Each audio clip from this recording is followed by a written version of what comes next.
And we move now to the next speaker, who really doesn't deserve a real introduction. It's Reverend Dr. Péter Szabó, the President and Professor Ordinarius at the Postgraduate Institute of Canon Law at Insta Facultatis of the Pazmani Péter Catholic University in Budapest.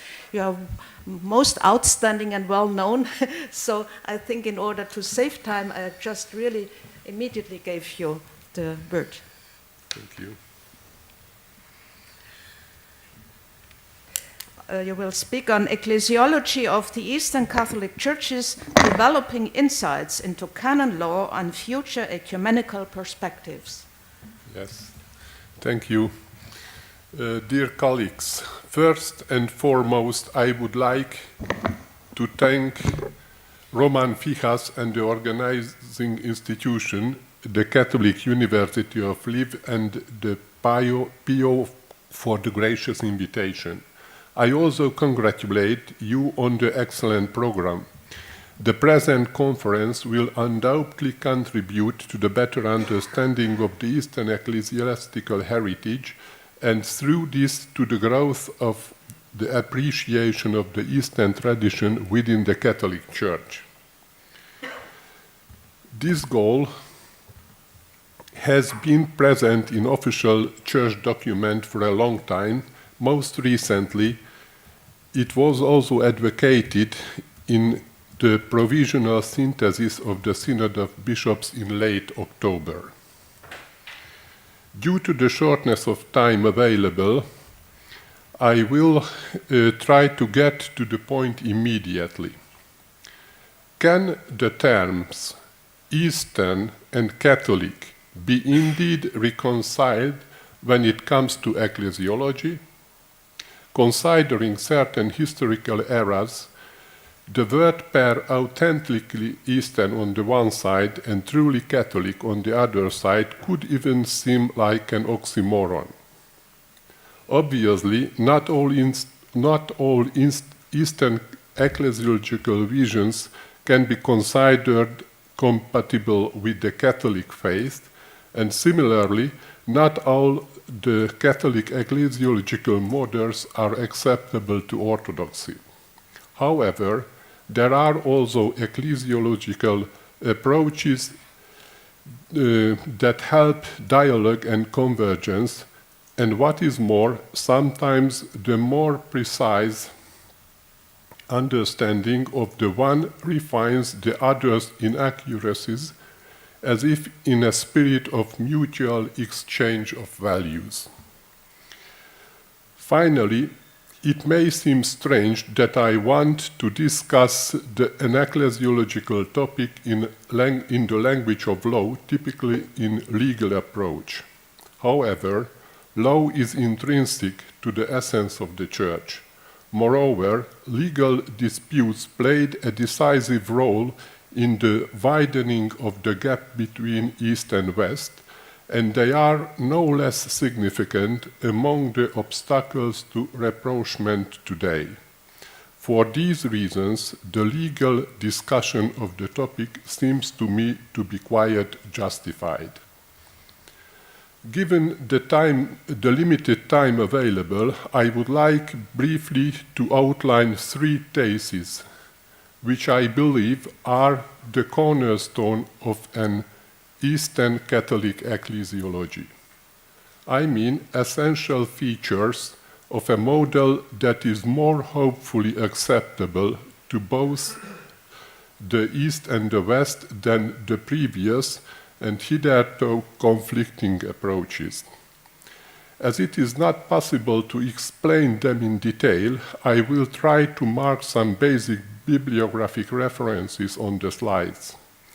I am aware that the following multicolored slides are not very aesthetic, but since we have to move quickly, I hope colored highlights can help you to grasp the essential point easier.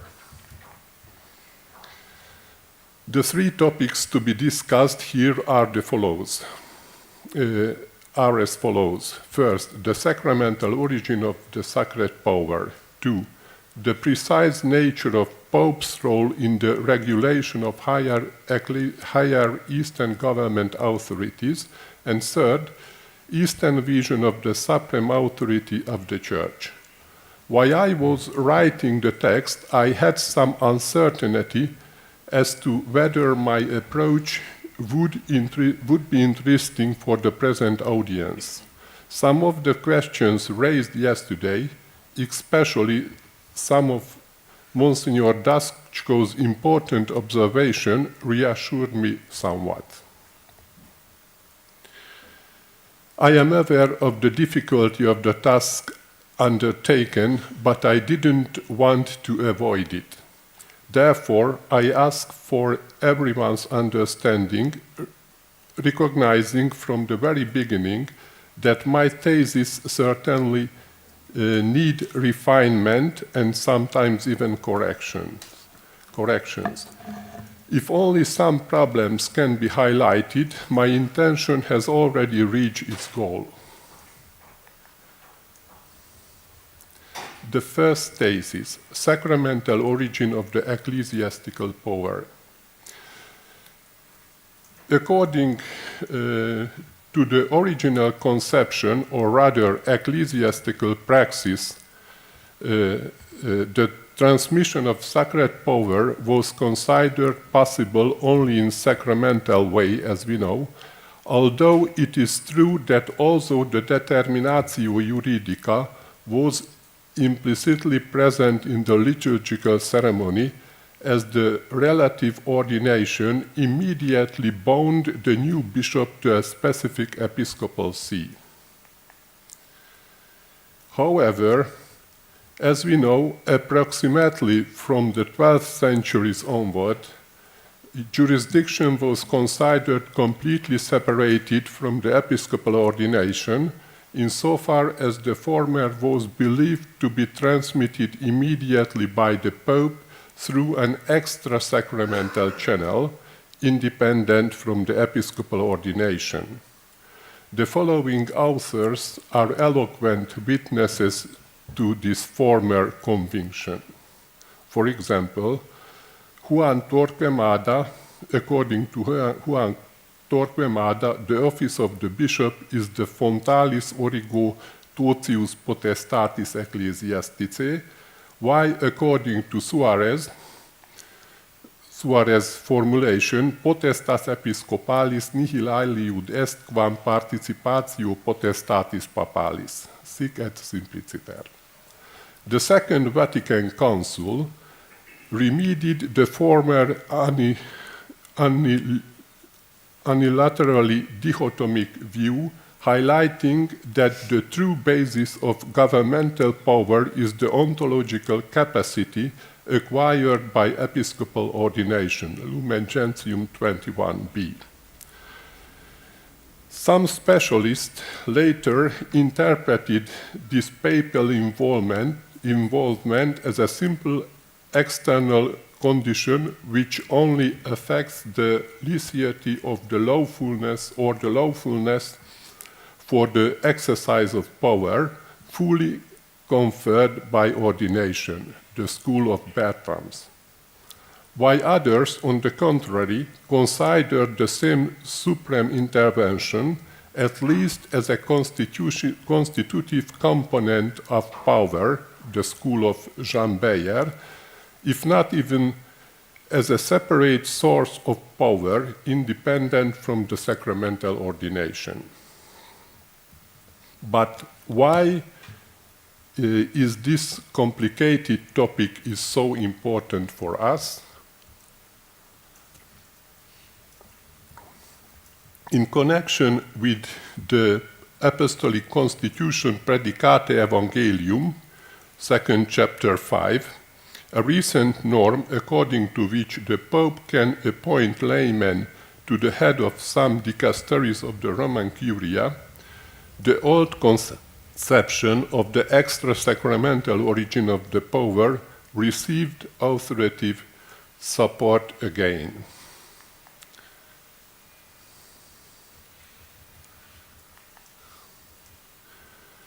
This last hypothesis,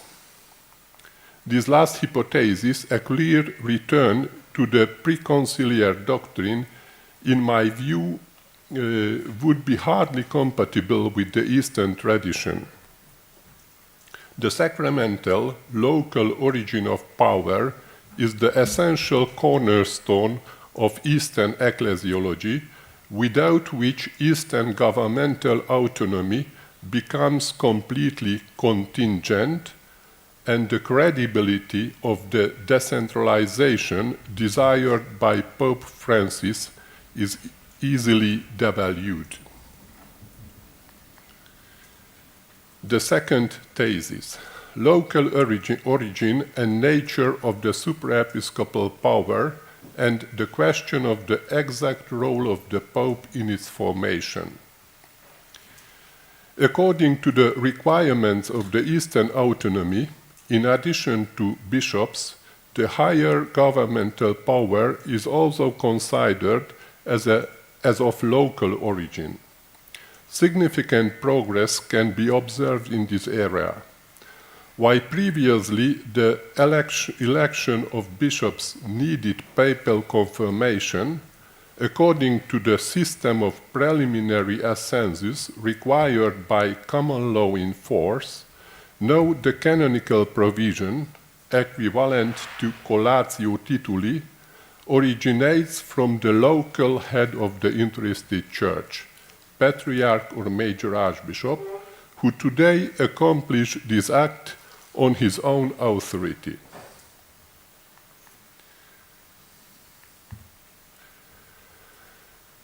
The local origin of the higher jurisdiction, which is the cornerstone of the stability of Eastern autonomy, in my view.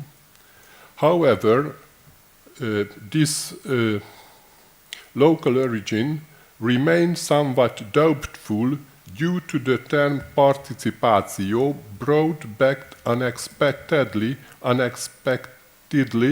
into the Apostolic Constitution Sacri Canonis. Namely, this term, according to its traditional meaning, considers the superior power to be of papal origin and nature. As it is clear from the following significant statement or sentence of Cardinal Sodano, I quote, "In the Church of Christ, in fact, there is no supraepiscopal power, and even more so, no suprametropolitan power other than the supreme one entrusted by Christ to Peter and his successors." End of quotation. According to this understanding, the supraepiscopal power is given from above, so to speak, as if it were a simple local emanation of the papal power itself, which therefore doesn't originate at all from the bishop's own sacramental ordination. This vision seems to be quite outdated and completely incompatible with the nature of the Eastern patriarchal and metropolitan power, which are explicitly qualified by the Code itself as potestas propria. In my opinion, the expression of participation reported by Sacri Canones is to read in the context of the precise historical horizon described by the apostolic letter Euntes in Mundum, 1988, according to which, I quote, "The characteristic disciplinary autonomy of the Eastern churches does not originate from the privilege granted by the Church of Rome, but from the law which these churches have possessed since apostolic times." End of quotation. For prominent representatives of Latin canon law, there is no doubt that the post-conciliar codification in the understanding of the supraepiscopal power shifted from vertical extra-sacramental perspective to horizontal one, as it is affirmed by Giorgio Feliciani, for example. A new approach that traces the origin of the supraepiscopal authority in the local church. Shouldn't this deepening insight be at least equally clear for the Eastern doctrine? In short, according to the Eastern vision, both Orthodox and Catholic, governmental autonomy is rooted in the very sacramental structure of the Church of Christ, which means it arises from her DNA itself, to speak so to speak. How can it be explained? I think an adequate explanation of the local origin of the governmental autonomy can be traced by a deeper understanding of the multiple consequences of sacramental ordination. Namely, even the power of superior authorities is rooted in the episcopal ordination itself, specifically in its second dimension. It can be identified as a solicitudo ad extra, giving rise to an ultra-diocesan dimension. This capacity, by the appropriate and corresponding juridical determination, even in case of supraepiscopal authorities, can be transformed into power of governance. There is no doubt that without adequate juridical determination, this is not possible.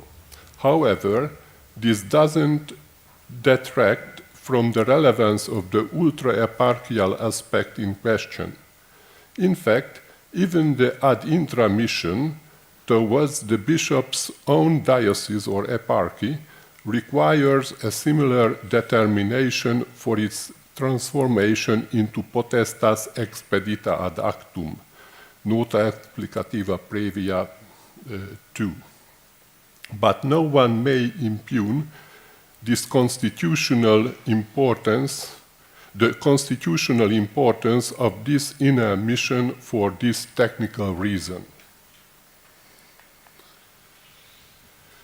Finally, both historical fidelity and Eastern ecumenical commitment compel us to consider this higher intervention rather as a witness of Petrine office that testify and guarantee the authenticity of the origin and the activity of the higher governmental authorities in question, rather than as a manifestation of pure jurisdictional act in a strict sense. Due to the lack of time, instead of more extensive explanation of this argument, for this I refer to a previous study of mine. In summary,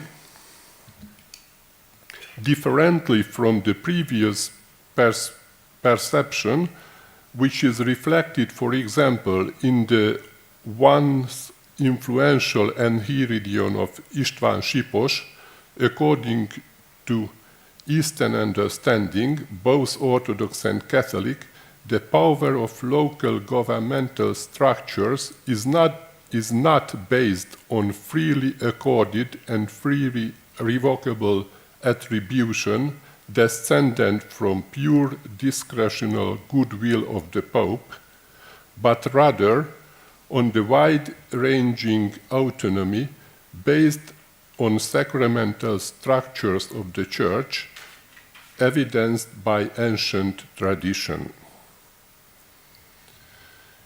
The third thesis: Eastern vision of the Supreme Church authority. The image of the essential structure of the Church from the very beginning has shown differences in the East and the West. According to this, plurality in unity or unity in plurality is not a consequence of fragmentation resulting from schisms.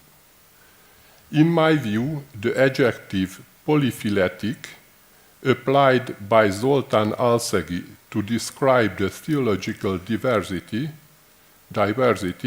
is also suitable for explain the clear ecclesiological differences present from apostolic times.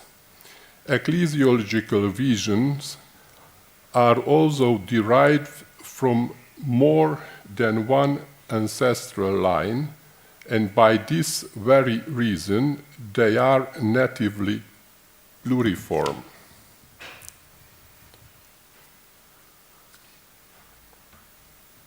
I mention here only one duality, or rather complementarity. The duality between the Petrine monocratic authority, considered as the exclusive fontalis origo unitatis, as we have seen, on the one hand, and the Catholicity, on the other hand, understood as an expression of the communion and the consensus among all the churches of apostolic origin, as it is explained by Basil Studer. These two complementary truths, while humanly irreconcilable, may result like the faces of an object that one cannot contemplate at all at once in its entirety, but which have to be envisaged in turn if the object is to be described completely, as it is written by Congar. This explains why the Congregation for the Doctrine of Faith encouraged the revision of the Eastern Code draft on supreme authority.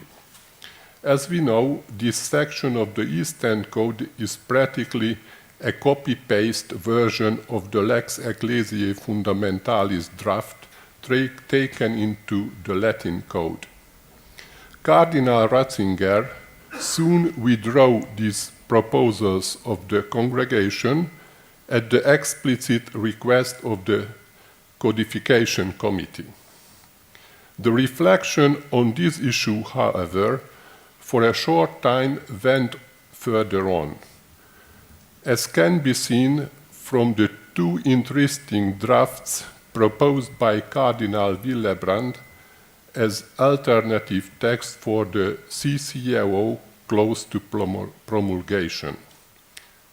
It was a proposal, unfortunately, in vain. The Eastern Code still needs significant refinement in this issue.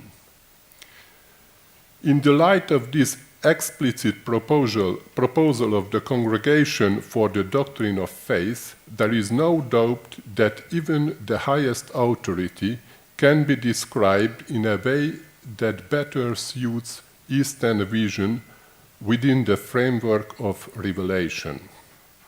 The essential structure of the Church, and thus that of its highest authority, can take on different historical and ecclesiastical cultural expressions.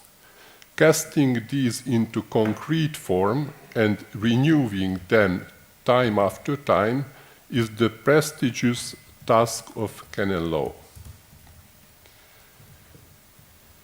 Finally, rather than going into details, even here I refer a previous study where I tried to identify aspects where the description of the supreme authority in CCAO could have a more Eastern image. Just one example. As the collocation of a chapter in the code just in itself has an hermeneutic relevance, a simple reversal of the sequence of the chapters on the Pope and the College of Bishops just in itself would have a compelling ecumenical message. I think I have to finish here. Thank you very much for your patience. Thank you very much.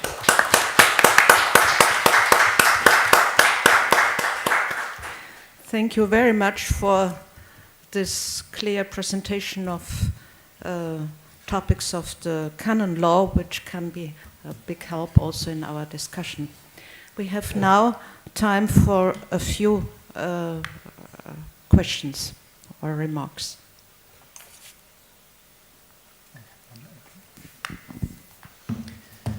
Thank you for the presentation. I'm a student of canon law, so I'm not sure if my question is going to be as clear as I hope it would be. But I'm curious to know, it seems the way that you presented the material, that in Predicati Evangelium, it's been interpreted that this ability for lay people to be in charge of a dicastery the power comes obviously not from priestly sacramental ordination, but from the missio canonico of the Pope. That would make sense in some ways for me to answer questions about the Vatican Curia, because in some ways they really are a sharing in the Pope's power. But when it comes to lay involvement in other areas, in eparchies, parishes, dioceses, is there another possible source of that power, a sacramental source of that power, that is not, say, the missio canonico of the local bishop or the missio canonico of the Pope, but rather their own, say, baptismal sacramental power? Is there a way to understand that, or are we sort of reduced to the Ghirlanda interpretation that says, no, it's just missio canonico? Thank you. Can I add to this? Sure. Can I add a question? It's a little bit on the same line. So I see how the lay appointments in Roman Curia go against the idea of sacramental origin of government, but the episcopal appointments in Curia don't make sense either. They are bishops ordained with a title, yes, of a diocese, of a non-existing diocese. They are not ordained for universal jurisdiction. So I don't see how this would make sense either, yes. Then they should be ordained without having a title which limits them to an existing diocese. And second, maybe similar to this, how would lay participation in the conclave, yes, idea that was, I don't know, maybe it's a gossip, how would it relate to the idea that Pope is being chosen by the clergy of Rome, which is at least like through a game of titular cardinals is working? Thank you. Please. I try to explain myself. Well, I completely agree with you. There are different interpretations as for the origin of the ecclesiastical power. I share your opinion that it is better to connect it with some sacramental sources, which could also be the baptism. So I agree on it. There is a Canadian author, unfortunately, I don't remember her name now, who has explicitly underlined the importance of the fact that the lay faithful should have their power rather from the baptismal sacrament, like a delegation or participation of the supreme power.